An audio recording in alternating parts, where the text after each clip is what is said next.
Hey, guys, this episode is brought to you by TeePublic. You guys know TeePublic. I've been with TeePublic forever, since the Schmodown days, since the big thing launched.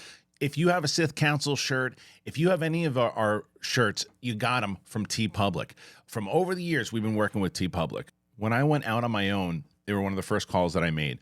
So not only can you get all of the branded merch from this show, t-shirts, stickers, phone cases, mugs, all that, when you are on the site, do a search. You're going to discover something that you like, especially in this space, man. An artist uploads new work to the TeePublic marketplace every 5 seconds. Because of the thousands of global artists that populate the marketplace, you're going to find designs you won't find at a big box store, especially if your interests are super niche. Doesn't matter what you're into, you can find it on TeePublic. You want a graphic tee of a cat riding a unicorn? Check. A t-shirt with your favorite movie quote? Got it. You want merch for the big thing? Hey, that's what you want, obviously. I've been using TeePublic forever. If you guys know me from back in the day, I've been talking about them that long. So it was obvious that I was going to be using them again, and I'm so glad that I did. So many of you guys, when I see you at some of the events, you're wearing the big thing shirts, and it all comes from TeePublic. And browse around on my link. It's going to be in the iCard right there. It's going to be in the description right there. Browse around. You will find stuff that you like. So I'm happy that they're on the show. They're sponsoring the show now. TeePublic, everybody. Check them out. What's going on, everybody? Happy Monday. Thanks for being back with us here. We have a great week ahead of us. Lots of good stuff coming up. And today's episode, we're going to be going over the box office. Barbie's still kicking ass. The Meg 2 is doing great overseas, and that movie's making a lot of cash. The new Dracula, not so much. I want to eat it, guys. Eat a lot of farts. There's some other stuff. The Nun 2 apparently is the scariest Conjuring movie. What's going on with Fast 12? Vin Diesel was talking about it. What does the director say? So we got stuff. We got stuff here. It's me and Brett today. If you are brand new to the channel, we're getting close, man. We're almost at 90,000. So we hope to get to 100,000 pretty soon. And all it takes is you guys hitting that button. So show a little. Hit the like button. Hit the subscribe button. Do what you got to do. If you have not already seen it, on the website, thekristianharloff.com, I do an exclusive series. It's called What I'm Watching Right Now, and that's coming up pretty soon. We do Q&As. We do live streams with people over there. We have one-on-one sessions. We have the whole thing, and that's how you can support us. Go over to thekristianharloff.com. All right, it's me and it's Brett. Time for the show. Cool.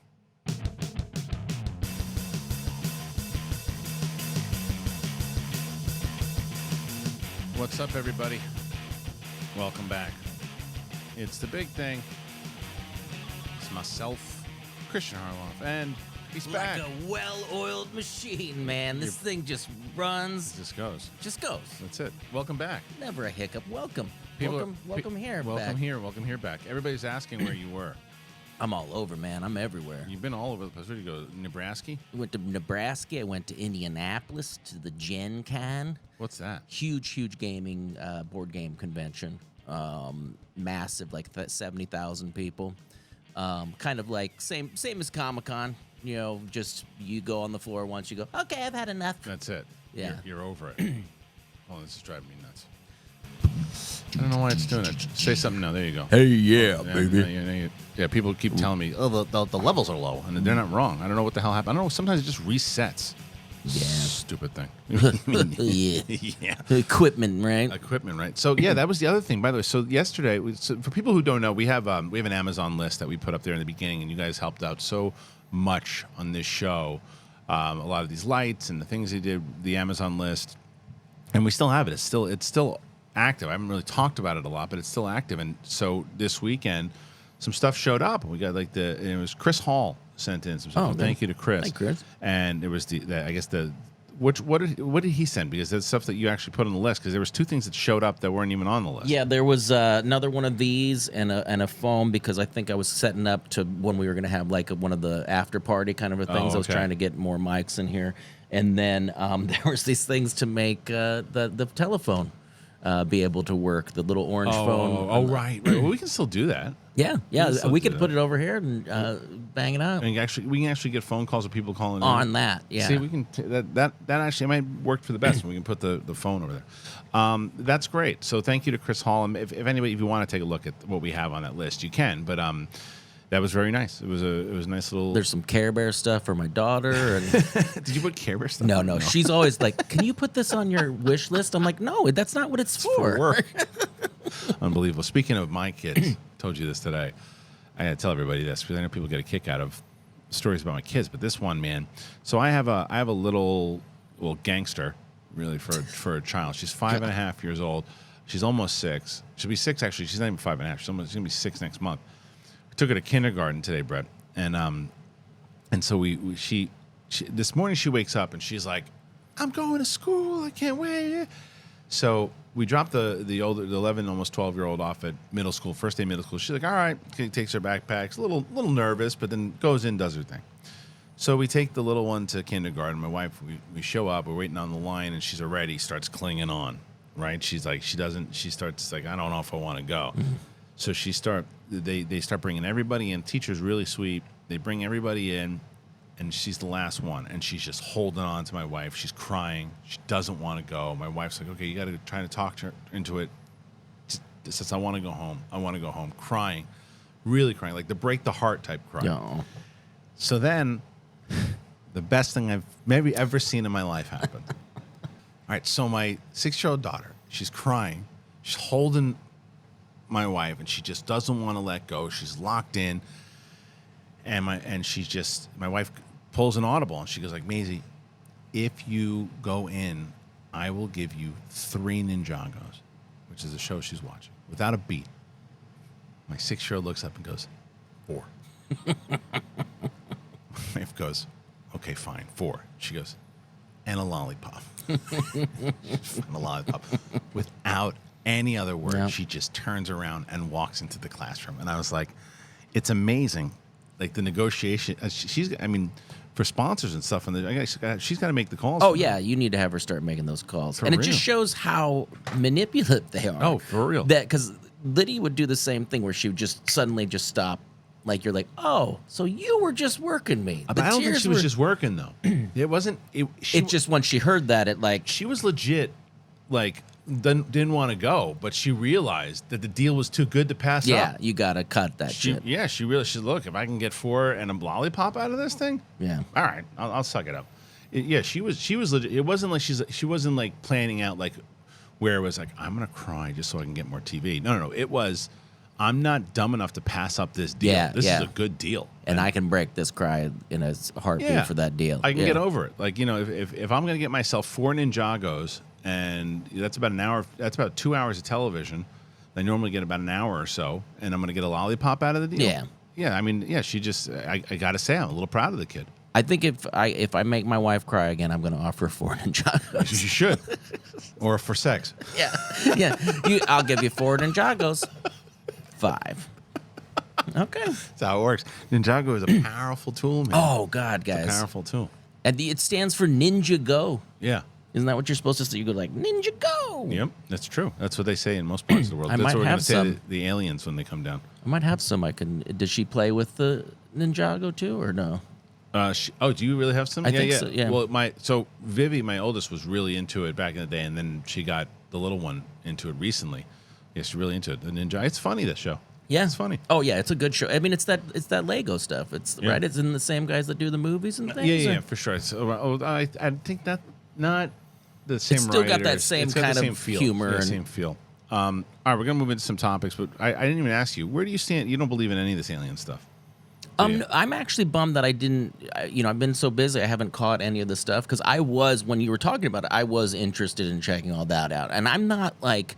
No, I'm into it. I'm not like I haven't gone down the rabbit hole yet. I bet I would. So you're not a skeptic. You just don't know enough about it yet. Yeah, I like that. That's a good answer. Yeah, I'd like Good to check it answer. out. Right. Okay. Great answer. Because I had a conversation with because DJ was in here, and he's like a super skeptic.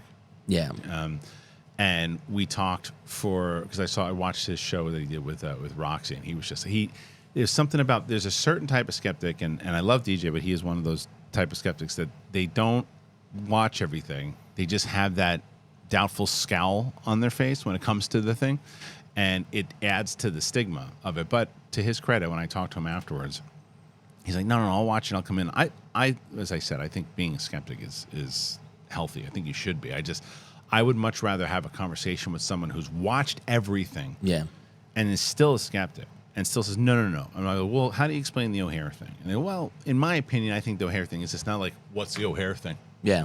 Not to say that he said that, but I'm just saying that's what a lot of people will do. What is? I don't know what that is. It's just, it's not true. They're lying to you. It's like, how do you know that?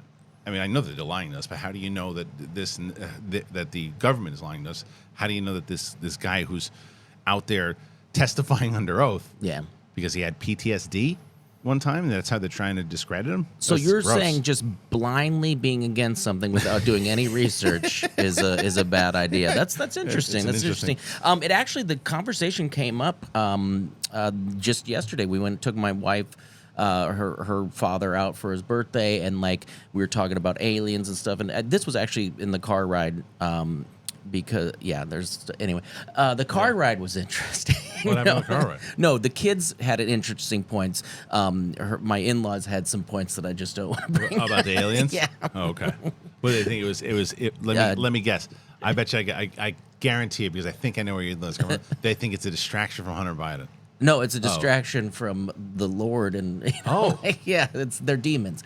Anyway, so we You're not the only one that said that. Yeah. There are people. It's the one thing I will say. What is so interesting about all this, which I saw today, is this freaking what was this like professor over at Harvard was talking. He was very much so a believer, and is saying that it's so silly when you think about what human beings have done in this planet. It's just like everybody just wants their land. Yeah. It's like this is the one event that, if they actually do show themselves, which a lot of people are predicting that they're going to in the next 2 years, I don't know how true that is, but it's the one thing that could actually unify humanity. Oh yeah, because it would change. It would change because we'd have to join together to murder them all. No, right? no. This isn't that's not Independence Day. It would change. It would just change the idea and philosophy of what life is overall. But who knows? I mean, like, it's one of those things where people, and I get. The show that we started doing was very much so on Tuesdays, was very much so to just do like a very everyman point of view of it, the same way we're talking about it here now. Because I saw some people like, oh, these guys aren't really locked into it the way other people are. I'm like, no, it's not. I'm just talking about it the way that I see when I start hearing about this stuff on the news. And I've been reading stuff, been watching things, I've been learning more about the community and things. But like, I don't think it's on anybody to say you should believe this, or it's very similar like religion, right? It's like you should believe this, but do your due diligence. Yeah, and I think so the interesting part was then my son was like, he goes, well, I mean, there's parts of the ocean we haven't discovered 100%. yet, and maybe those are actually aliens. Like he's like, there's so much part of space and the ocean we haven't, so. Even a child can see that, like, maybe there is something else out there. And same with me. I'm not a skeptic. I would like to see more info and concrete. 100%. That's what everybody wants to see. But like the thing is too is what a lot of people, what I think, and we'll talk about this more tomorrow's episode. It's going to be myself and Attack Peter. We're going to do the show because Riley's out this week. He'll be back next week. But one of the things we're going to talk about is like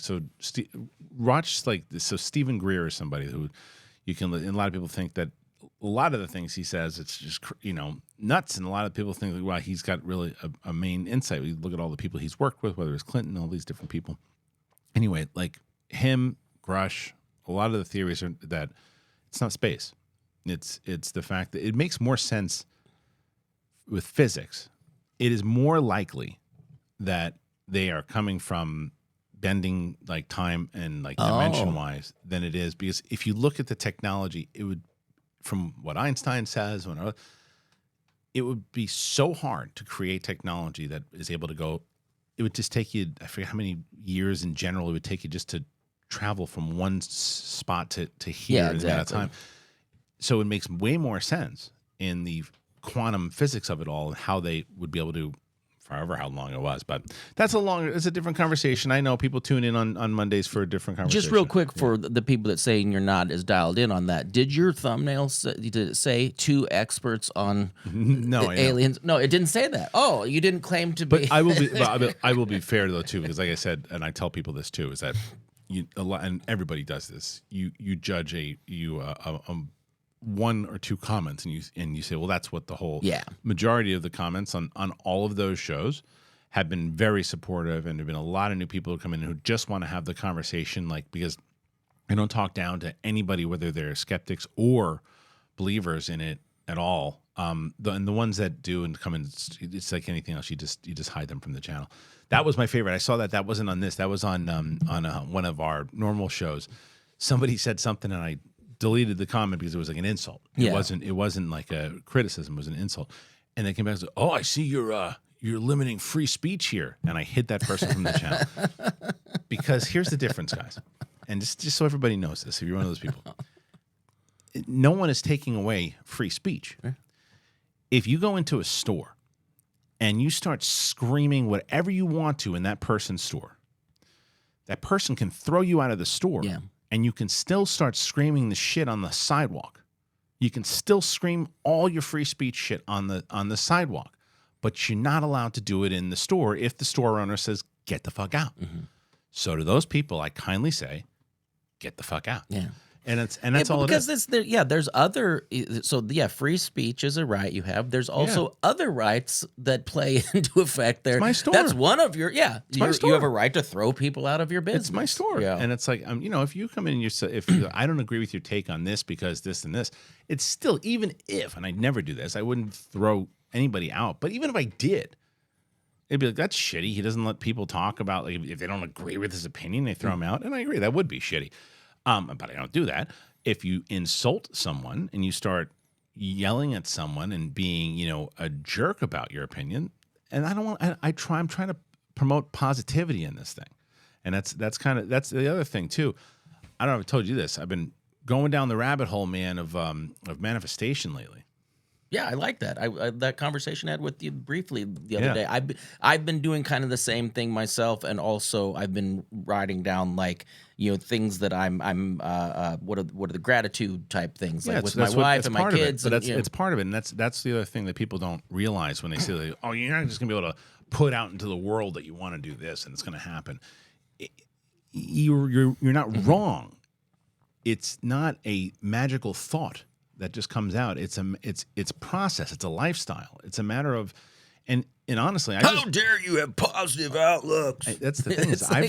I've just felt better, even if just in my head I have a routine of what I do, and when I wake up in the morning, when I walk the dog, and things I say and things I do, and the way that I have outlook on stuff, and the way that even when I talk to people in certain ways, it's like a matter of, if even like certain things, like even if you don't believe in it, it's so hard for me, like even listening to people when as I'm reading these books, and it's like, even if you didn't believe it, it's just like you have to like applaud people for going down this route, because all it is telling you to be positive and thinking positively, and to try to be a better person, and it's one of those things, if you have a conversation with somebody and you're in the middle of they say things, instead of kind of going after them, and the one main thing is too, for just a lot of people in general, I learned this years ago from a friend of mine who was a comedian. It's like, it's very easy to look, if someone that let's say, and I'm sure we've all done this, but like if you were coming up and you're really funny, you're a funny comedian, and you see somebody that you thought was maybe not as funny as you, and then they hit the payload, And as comedians, we had a few people that were like, always like, how's that person doing? And the goal there is to say, good for that person. Yeah. Even if you don't like them, good for that person. They did the right thing. They did what they had to do, whether it was luck, whatever it was, and good for them. Because I'm telling you, that it takes so much more effort and kind of grossness. Yeah, to hate on it. Yeah, in general, and not just for jealousy, but like, just in general, like that's why when I'm talking about these comments, it's like, even if you like tune in, if you like stumble onto my show and you don't know me or you know me from, and I don't like that guy. And you take that effort to just put it to in write something in there to go. You feel like, I guess you feel like you're getting something off your chest and you feel like, yeah, but in the long run, it's just, it's really hurting your energy. It really is. And it's like, and you don't realize it because I don't know, there's there's something in you saying, I need to do that. Because it's easier to throw that kind of anger out there and do that. And it's, I don't know, it's just, I've just been in a much better space since I was like, just thinking about things in a whole different light. Yeah, and 100%, and you will be. And it's not like you're not like suddenly believing in magic or something, and even if you did, there's something nice about something that helps you out. I keep going back to the Bill Hicks bit where he's talking about flag burning. Yeah. And he's like, well, it's, people should be able to, but I don't want to burn a flag. Well, no, I'm not saying you don't have to burn a flag, but let's say you did, but I don't want to burn. No. If you wanted to burn a flag, but I don't. Right. It's just like one of the great screaming ones of Ever. his is just don't burn it. Just don't do it. It's not saying you have to. But it's just like just listening to these things, just like this, just kind of positive affirmation. It's amazing how much it'll help you, because even when you see things all the time, like where I was talking to like Roxy about it or something too, and especially with the internet, the way the internet can. As much as, and how I feel about the internet. How I feel about social media. I will tell you that I think that there was scrolling through Instagram and it took me in this kind of path that I just started thinking differently. And it's like, it's been super helpful. It's helped me in my life in general over the last month. And I'm very, look, it's one of those things, because I have a lot of different ideas of what I want to do in the next year, with more so in, I guess my business too, but more so my family and things. And I have a lot of ideas that I want to do. And that's where like kind of what people would like with manifestation, it's like in your head, like, what do I see happening? And the main thing too is that what I've learned is you don't talk about it more so in the future, because you'll always be chasing it. Mm-hmm. You talk about it as if it's happening. So if you have certain things in your brain, certain things that you want to happen because of the subconscious. And I don't think it's a coincidence, by the way.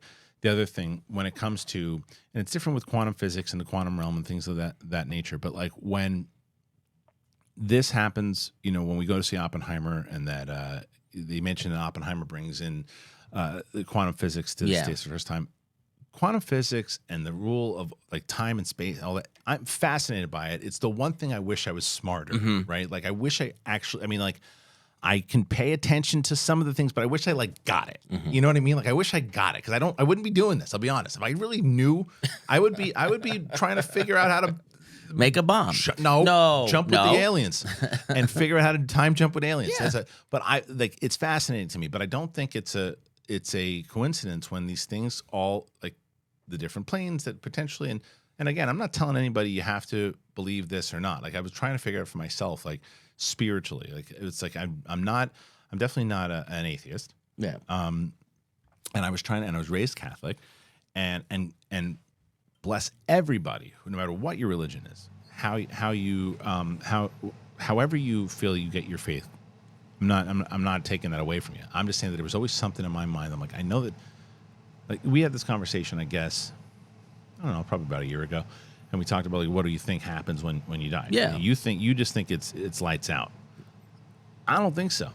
I more and more so, I don't think so. I do think that spiritually we're connected to this energy, and the more and it doesn't, again, coincidence wise, how all this stuff, like as you're talking about aliens and all this different stuff, it's the most anybody's ever talked about this stuff publicly, and you still get it, but not as much as the when you bring it up. Now it's like starting to become part of the conversation. What is it that you're watching? Like, what have I missed with my total lack of watching news or anything like that for the last couple of weeks? You mean as far as the alien stuff, or as far as what was the thing that the bipartisan thing that like they started? Yeah, there was a hearing. A hearing. There was a full-on hearing. And it's done, or is it still going on? They're going to do other ones, because there's whistleblower. So the short of it is that there is a guy who was working for these called UAPs now, UFOs. I want to give it a less stigma-y feel, but it's UAPs. And this guy was part of the investigation to find out what was going on, all these things. And they interviewed him. He's a whistleblower. And they interviewed him on News Nation, and he had made claims that he had interviewed many people that were involved with these programs that had recovered craft and bodies. So he was asked to testify under oath with 2 other pilots who also had seen and had footage. Remember Collider Live when we watched the one, I think? Yeah. So Ryan Graves saw one in 2017, anywhere between 2015 and 2017. But the first one was David Fravor, who was a pilot in 2004, the Tic Tac video. And so all 3 of them testified under oath and talked about everything that they see and all these things. But the shitty thing that happened like last week, and this is something, again, we're going to talk about in depth on tomorrow's show. There was this reporter who got tips about David Grush, who's the whistleblower. And David Grush already talked about this in the interview, but didn't air it. But he had PTSD, and he had an alcohol problem when he came back from Afghanistan, which happens to so many different vets. And there are a couple issues. And then this guy like leaked it as if it was an issue and trying to discredit him. But he still had his clearance afterwards. So it kind of backfired on him.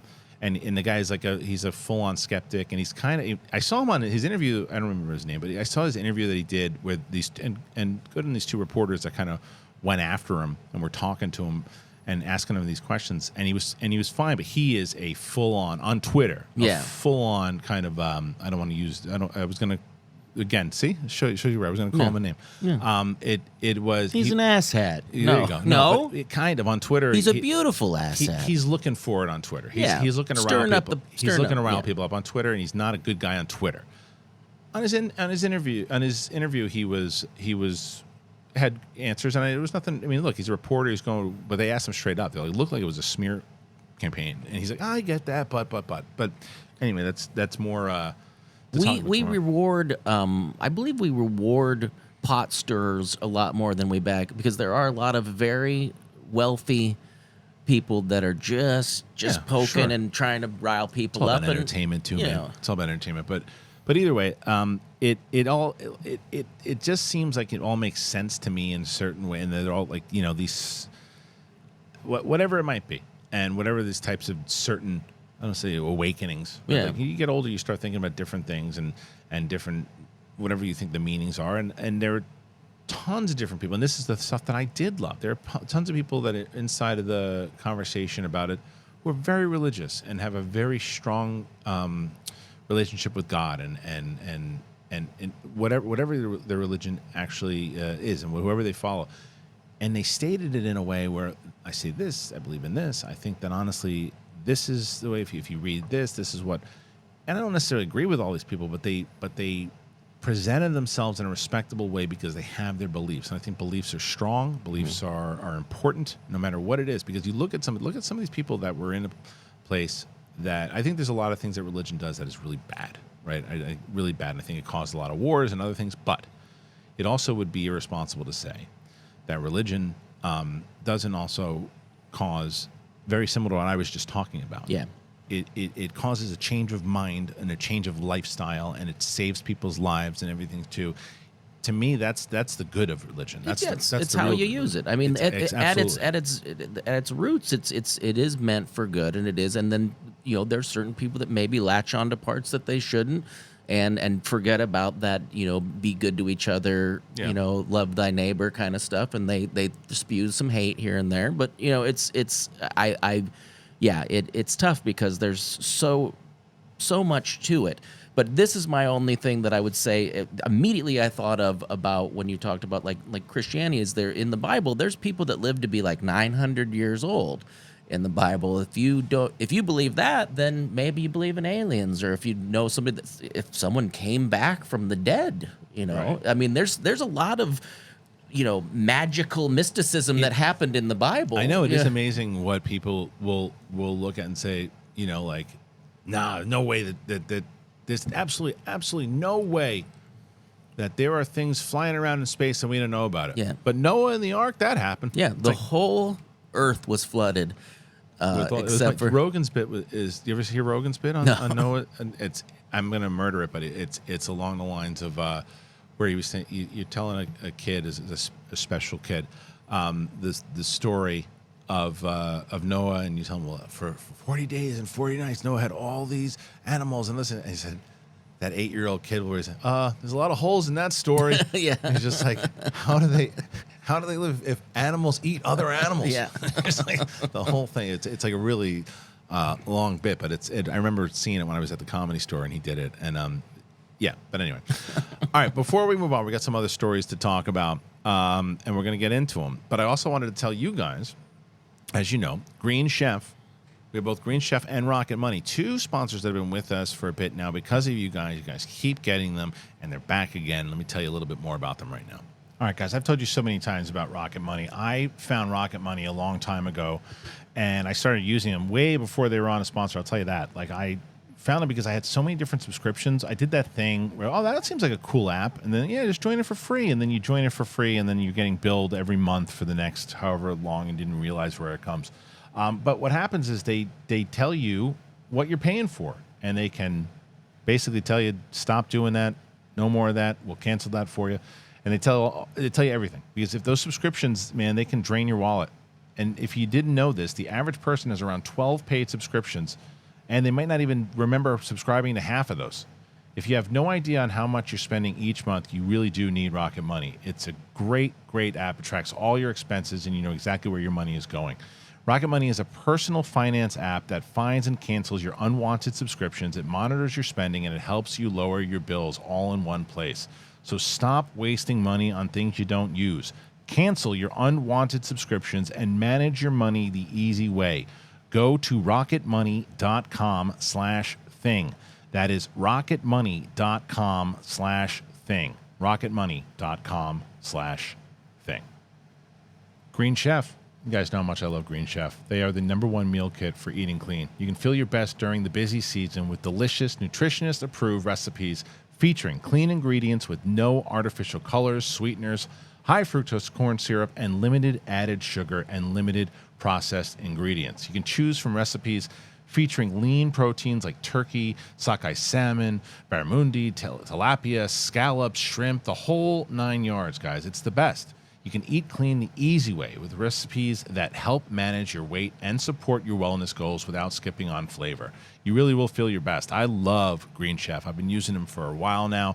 I love their meats. I love turning things into rice bowls now, and I make these healthy burritos out of them, and I'm grilling all the time, and I love Green Chef. I've been making a lot of the shrimp bowls too. I like putting those on the grill. I like following their recipes a lot of times. I didn't know I could do half of this stuff, and they make it really easy. If you go to greenchef.com/60things and use the code 60things, you're going to get 60% off plus free shipping. Good deal here this month. greenchef.com/60things and use that code 60things, and you're going to get 60% off plus free shipping. Green Chef, baby. The #1 meal kit for eating well. All right, once again, thank you to Green Chef and Rocket Money. And I have been getting so many messages from all of you guys about both Rocket Money and Green Chef. And you're like, well, listen, you kept telling me about it. I use Rocket Money. I'm able to catch up on all my things now. I've saved myself a bunch of cash, and now I'm eating really well because of Green Chef. Go ahead and try it. And it helps out the show tremendously. Like that's what people, whether you're sending in super chats or all those types of things, yes, those help. But the sponsors, that keeps the show going, and we're very, very helpful to you guys. Thank you. The meal plans, like, again, this is not me trying to, oh, he's planning this. No, 2 days a week, we know we have a meal plan. Right. And as a parent, that's what every day is like, what should we eat tonight? Right, what should we do tonight? Yeah, and you just throw that. You've been getting the boxes, right? Oh yeah, I love it. So Yeah, good. And what's great about it is my wife did not cook when I met her. She knew one dish, and I was like, oh, this is great. She's a great cook. And then she made it again for me another time. I'm like, oh, you know how to make one thing. Good thing you're pretty. Just kidding. But I was the cook for the longest time. She gets in there with the Green Chef and she's like, the one thing that bugs me is she puts everything in like little ramekins, like she's on a show. I'm like, honey, you're dirtying way too many dishes, but I appreciate it. Go for it. But she's been cooking a lot with the Oh, Korean chefs. yeah, It's loves so good. it. I'm telling you, man, when my family was out of town during that weekend, that's all I did every day. But I still, now I make the meat is so good. Anyway, Yeah. we talked about them. Make sure you can go and check it out. The link is in the description. It's also I put iCards up there. So and I pinned the first comment. So let me know. All right, let's get to some stories. I want to talk about the box office first. How do you feel about this Barbenheimer? I cannot stand the Barbenheimer name. I hate it. I hate it. I hate it. It's such a shticky thing. I try to refuse saying it. Especially because of the subject matter. Right. You know, of Right. Oppenheimer. Right. Is it Oppenheimer or Oppenheimer? Oppenheimer. Oppenheimer. It's Oppenheimer. But they got in trouble for that too because they were doing like all these. I think the official account of Barbie, like there was like a thing where they did Barbie with like an explosion in the background, and it's like read the room. Yeah. It's like, but I that absolutely is one of the main reasons. But the other reason is too. It's just so shticky. Yeah. It's just such a shtick thing, and I'm like, I refuse to say it. I've said it begrudgingly. All right, let's get to the topic here. While most of the talk of the domestic box office this weekend has been about the underwhelming performing of Last Voyage of the Demeter, the international box office is going gangbuster on a number of titles. Unsurprisingly, Barbie is still on top. The Greta Gerwig directed film has now reached a worldwide total of $1.18 billion, making it now the highest grossing live action movie from a female director worldwide and overtaking Aquaman to become the second biggest film ever from Warner Brothers Pictures. Coming in second is another story. Ben Wheatley's Meg 2, The Trench, is in its second weekend and pulled in $43.7 million overseas, which now takes it to $257 worldwide. The film overseas has effectively quadrupled its domestic performance.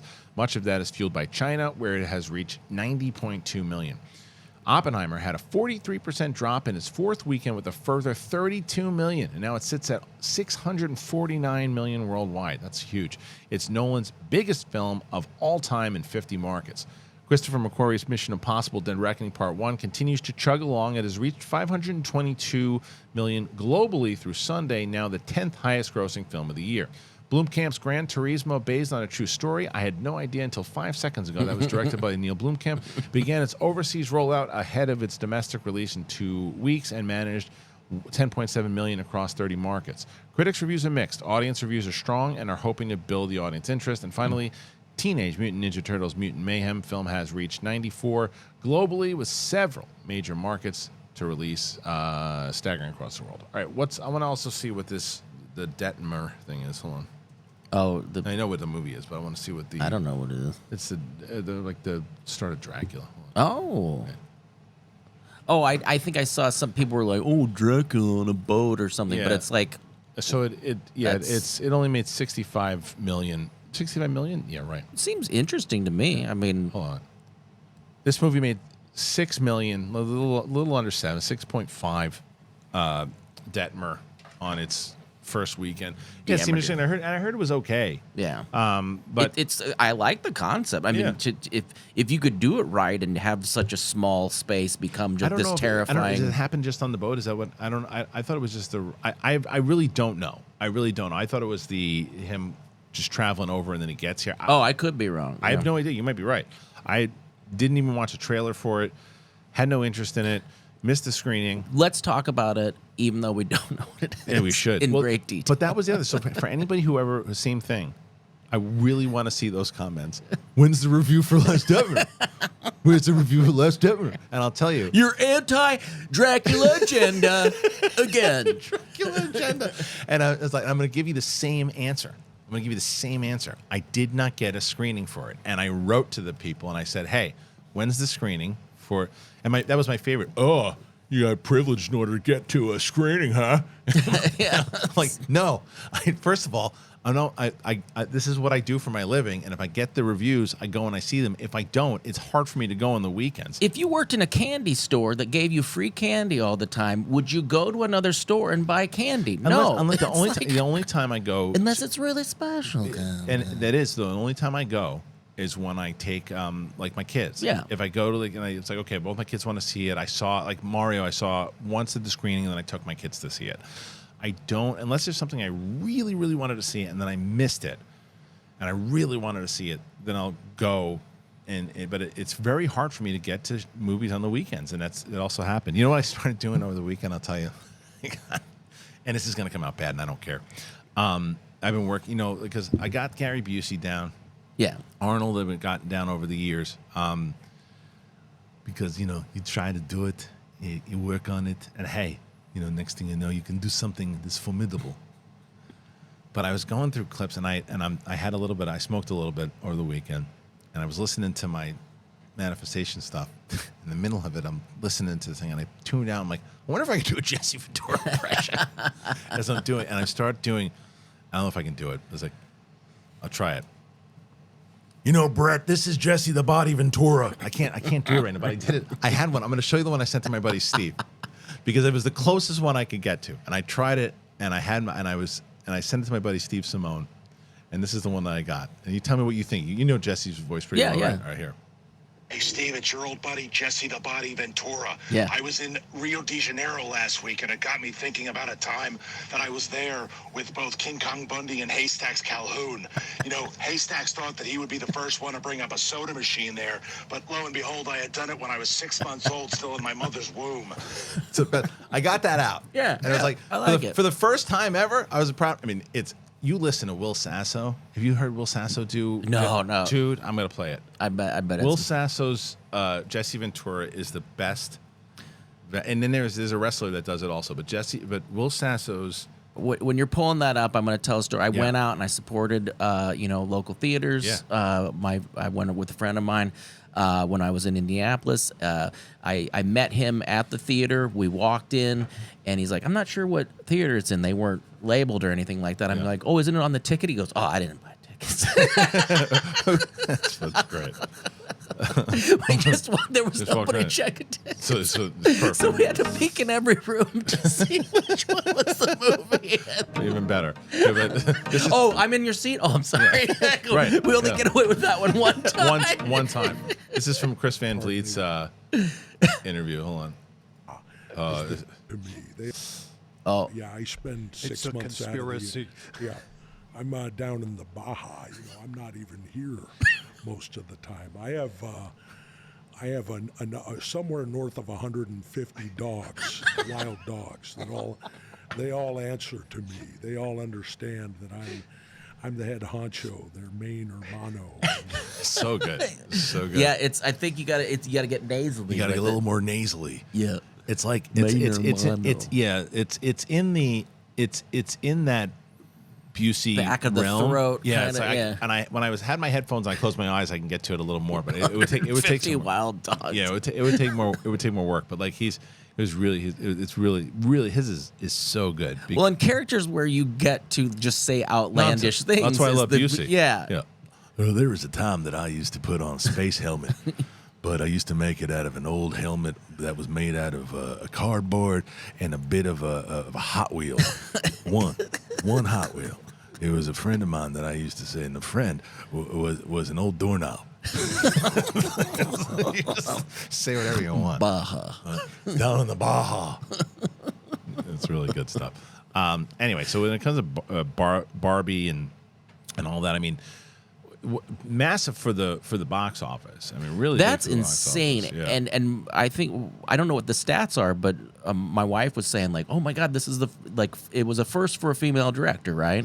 First for a solo female director, because Captain Marvel, there was female director and male director. They were both. I think it was a team. And it'll rile your wife up is when she says something like that, and you go, "Well, good for her." Yeah, she's like, "How? No, that's a big." I go, "I know it's a big thing. You know me. I've been with you for 20 years." Hilarious. It's really good. I haven't seen it. She went to see it with some friends in an outdoor theater, and then I sent my daughter and her friends were visiting in town, and I just sent them to the theater. I wanted to go, but I'm teaching Blake how to drive. That's crazy. Yeah. It's crazy. The movie, look, people love it. I thought it was okay. Too woke for you. I get it. I thought it was fine. I think I love Greta Gerwig. I think what she did for both Little Women and what's the other one? Lady Bird. I think she's a fantastic director. I think the movie's directed really well. I think that tonally sometimes, but you didn't know what it was. Yeah, I think so. But I'm clearly in the minority because people are loving it and talking about Best Picture and all that stuff too. And I can understand. I mean, yeah, it's what the hell do I know? The movie's gonna $1.2 billion. It's gonna beat Mario. It's gonna beat Mario for sure. And it'll be the #1 movie of the year for sure. My only thing, do you think that they would have done better if it maybe would have skewed more towards better. No, I mean like even more so, Yeah. if not better, if it would have just blown it out of the water, I guess, if it skewed for a little bit younger, because I know that you wouldn't take your youngest to this. Yeah, I mean, look, you know. there's an argument to be made there, but maybe not. Yeah, because maybe because it skewed older, it got people like, it's like that kind of like the Bachelor mentality, right? Also, where it's like think about like my oldest now is watching The Bachelorette with my wife. Oh yeah, okay. And like she wouldn't have watched that like when she was like 6, but like she watched it. But that's 2 more people now. There's 2 more people watching that show, and it like continues, like it's like this legacy thing. So maybe a mom who used to play with Barbie when she's younger takes her now 12 or 13 because that's the one thing though, it's a mother and daughter story. That's what really, and I think that's why maybe it plays for a lot of people, and and I think that it maybe actually was a smarter move to do it the way that they did it, because the argument could be made, you could have done the Marth and maybe made more money on it, but I think that it's going to be in the conversation. It's going to be in the conversation for people are talking about Best Picture, whether it gets nominated or not. I don't know, but it's in the conversation. That I don't think happens if you skew it way younger. Yeah, and I think that they're obviously they put out a message that they wanted to put out inside of the movie as well too, that I don't think you could have done, because that's essentially what you'd have to lose. Yeah, because a lot of the messaging, it would go right over my 6-year-old's. Men bad. No. I know. But it would go It would go right over my 6-year-old's head. Some of the stuff that's going on in it with the. And now that I say, I mean, it does make sense. Like I think the Barbie crowd. I don't think my daughter was into it as much as my sister was. I mean, Right. I think Barbie's still hot, but I mean, like there was. Shoot, my mom has the first Barbie ever made. Oh, you know, really? like she got it when she was a kid. She held on to it. It's that one with the eyes look different. Whatever. It was 50s, I think, 50s or 60s. But yeah, I'm actually bummed I didn't go see it. But I just kind of wanted the girls to kind of have their own little The movie's gonna be which out. they went in there and Yeah. they were sneaking in candy. Yeah. And my daughter calls me. She's like, they just checked somebody's backpack. Oh, I'm freaking out. I'm like, well, first of all, you're a little sus by calling your dad right now. I'm like, just be cool. I said, you have a small purse. Like they're checking backpacks because of weapons and stuff like that. That's She's adorable. Like, and then she calls me back. And I'm like, what happened? Did they take it away? She goes, They took my Coke. no. She said, yeah. She's like, no, only 2 of the free movie passes you gave me worked. So should we just forget it? I'm like, no, I'll pay for the movie. Like you have the credit card. Hilarious. Yeah, it's adorable. And she's what? She's 12, right? Yeah. It's adorable. Freaking out here, Dad. It's the best. Yeah, all right. So look, that movie, you can still see it whenever the hell you want to see it. It's going to be out for a while. The other thing, speaking of movies that, man, are now, like, I think this is nail in the coffin as far as any chance for this movie making money. They made an announcement today about Indiana Jones. All right, Indiana Jones and the Dial of Destiny, it has already set a Tuesday, August 29th digital release for Indiana Jones and the Dial of Destiny. The film will be available on all major digital retailers, Prime Video, Apple TV, Vudu. No word on the SVOD premiere at this time, but the digital release will rock 5 behind-the-scenes features. So to me, it's like with Barbie and Oppenheimer and all these movies and the Meg and Indy's and Mission Impossible still making Indy's toast. And it goes back to that whole thing we talked about with the $300 million budget. Yeah. Arrested. Whoever came up with that budget, arrested. And because of that, now you're going to try to get whatever you can in digital, because it just came out in June, the end of June, and 2 months later it's on digital. And that's that's telling, right? I mean, that's probably wasn't the plan, of course. Well, they right? probably wanted it to be able to stay in. Like they were hoping it was going to do what, but as a schmo. I'm asking. Yeah, I know. You don't know the podcast. Let me see. Let me see what it made overall. Well, thus far, because let's see, Indiana Jones and the Dial of Destiny currently stands at $370 million.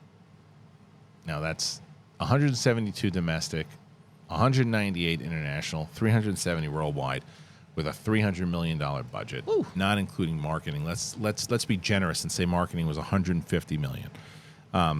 That is still a big loss. Rough. That's rough. So that's not good. Should have had Barbie in it. Should have definitely had Barbie in it. But I think, and the same thing. It was not the movie that I had the criticism with. It's the amount of money they spent on it, and there was definitely, again, tonal things. I will watch that movie. That movie I will watch again. Yeah. I will probably. I tried to watch Crystal Skull again. I tried to watch it. I'll try one more time. It's so bad. Maybe it's similar to, what was it? I don't. Solo to me is not as bad as Crystal Skull, but the first half of Solo is a little harder to watch for me. The second half of Solo is really good. So I wonder if Crystal Skull gets better. But that's when the Shia LaBeouf is flying around with the monkeys in the trees, and it's rough.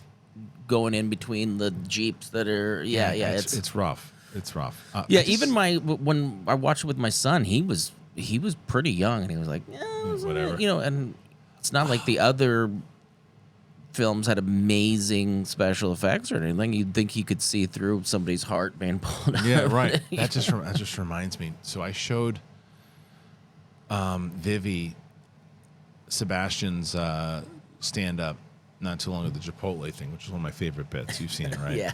And she loves. So every time she sees him, she'll see that's Sebastian, the Chipotle guy. He's hilarious. So then they sent the About My Father movie, the one with him and De Niro. Oh yeah, I was watching over somebody's shoulder on the plane. You ever do that? Yeah. It's not good. Oh, I wouldn't. I hate saying it because Sebastian's a friend, but like he is.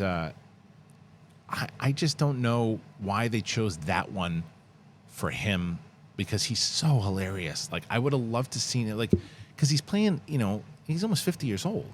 And he's playing like a guy that's just he's just getting married for the first time, and if he's not like oh, I'm divorced, and it's like it's almost playing like he was 30, and the supporting cast, good actors, but just not that funny. A lot of De Niro's funny, but I wanted to see Sebastian like doing that thing where he's just, the grouchy dude who's just like goes to the grocery store and he has this whole bit about, why is it when I'm that guy on the line, it's always in front of me the coupons. And it's like, and you have like that moment where he's just like, and then he meets somebody who is, like brings that out of him, and he gets the old kind of grouchy thing, and you can see him doing all the stuff with his feet and all those type of things. I want to see that kind of movie with him, because I think that's where he shines. I don't know. We didn't finish. And I think that's tough with a comedian in a film, is that they have a whole persona that you've bought into, and for them to act differently than that persona, he still does it, but he still throws. It's not as jaded. And he plays himself. He's playing Sebastian Maniscalco in the movie. Right? Oh, is he? Yeah. So I mean, he's definitely. It's just like he's got to. It's leaning on him to be like this kind of romantic lead, and he's got to be kind of, I don't know, like passive sometimes, and it's on De Niro to be the one who's kind of the one who's. If you watch Sebastian's stand up, he talks a lot about his dad, and there's a lot of that in there, and I think this is probably kind of a passion project for him, because his dad means the world to him, obviously, and he wanted to do a movie like that, and to obviously be able to say to his dad, we just did a movie and De Niro played. I mean, that's, of course. So I just, watching it though, I was like, it's just something you could see, because he's one of the funniest comedians out there, and to see him do something like where I just picture him like waking up and here we go again. Look at this guy. This guy's got sandals on, and he's like, as he's walking, doing his his thing, and you hear his inner monologue. I still think there's another movie out there that he can absolutely annihilate, because that was the other thing. They put that movie out the same time as Bert's movie, the same weekend. Oh, okay. Him and Kreischer had movies come out the same. I don't know why that was done. That makes no sense. That movie I haven't seen either. But did you see that one yet? I haven't seen The Machine. I'd have to check that out. I think I saw some of that one over somebody's shoulder as well. Good for you. Do you ever do that? Like you just find yourself just like watching a movie that somebody's watching on an airplane. You're like, what the fuck am I doing? Yeah, I'm like, I wonder what they're saying. Yeah, you're just kind of like staring. And then they turn around. You're like, That's true. I wasn't watching your movie. Yeah, it's true. Anyway, all right, let's move on to another one. I want to get to this story. You like these Conjuring movies, Brett? Oh yeah. Do you? Nunnenheimer. The Nun 2 apparently is the darkest Conjuring movie. Michael Chavez says that his upcoming sequel to The Nun, the follow-up to the 2018 spin-off of the Conjuring franchise, goes to some of the darkest and certainly most violent places the franchise has seen to date. The new film begins with Sister Irene 4 years after the events of the first installment. Here, she has moved from Romania to Italy in order to live a quiet life in a convent. Valak, however, isn't done with her. Corin Hardy helmed the first film, which became a success, grossing $356 million from a budget of $22 million. And so a sequel was inevitable. It took time, but it finally was made a few years later, and the director was speaking with SFX Magazine, explained the tonal balance trick that came with the new film. I think this does get darker. Even audience have said this. When we screened it, it's definitely more violent than they were expecting from a Conjuring movie. It's always a delicate balance. It's definitely scary. It's 100% delivered on that. Just as horror audiences has developed the appetite for horror, the appetite for violence has started to increase, and there are some violent elements in this. Yeah, I mean, look, I remember, I think I saw this with like Makuga in the theater. We took him as Conjuring? The Nun. Oh, The Nun. Okay. For a bit, we took him to the theater. Yeah, I remember that. I think like Brian had put like a sound thing in his chest, wherever to hear him kind of yelling or whatever it was. But I don't think there was even that many. I don't know how scary it was. I don't remember it that much. I just remember this creepy nun running around the place. I don't know. When I started when I started doing schmoes, I think they had me review The Conjuring, but then the first one. Yeah, the first one. But then wasn't the twins from Rad? Yeah, they were the directors. Of they wrote 1 and 2. Is there 3? There are 3 Conjurings. I think there's 3 Conjurings. I'm pretty sure there's 3 Conjurings. But I remember them coming in, and I was like, "Oh my god!" Yeah. The Conjuring. Let's see, 3. Yeah, The Conjuring. The Devil Made Me Do It. There's a third one. Is the story still with the two like psychic couple? Is it? That's one, and that's Conjuring. The spinoffs don't. They touch on. I don't remember them being in it. Like there's a few different spinoffs from, and they've all. This is what I'm talking about with budgets, right? If you're gonna do stuff like this. Do stuff like this all day long. I mean, there's sometimes that when you're just doing it for the formula of we make it for cheap, we make a lot of money, let's get out. That's what they used to do a lot of times for horror movies, and they would eat it. But Blumhouse kind of found a good. I don't know if this is Blumhouse, but I don't think it is. But they used to, but just smaller budgets to then develop stories, adding the creepy element to it, and building off this franchise. That's the way to do it. And I think that's the way. I wish they would start doing that with like science fiction, and they would do that with these other movies and even the comic book movies. Instead of this $200-300 million, like, can you imagine an Indiana Jones movie that costs like $40 million? Like that would. I agree with you. It was an unnecessary amount of money to $40 million if it would have made the money that it made. Yeah, it's still people still wanted to see it. So it's like it's not like that extra money that got people in. People went in there to see it. It would have made. $360 million off of $60 million. And then it's a success. Then it's a hit. And that's what The Nun, you look at $360 million. What did it say? $20 million budget? $30 million? 22 or something like crazy. That. Yeah. Like that's how you do this. And so it absolutely makes sense to be a sequel. This is an offshoot. The originals were kind of loosely based on a true story, right? There was a family. The Warrens. The Warrens. And, some of the stuff. I mean, so what the brothers. Annabelle had to do with I think they did.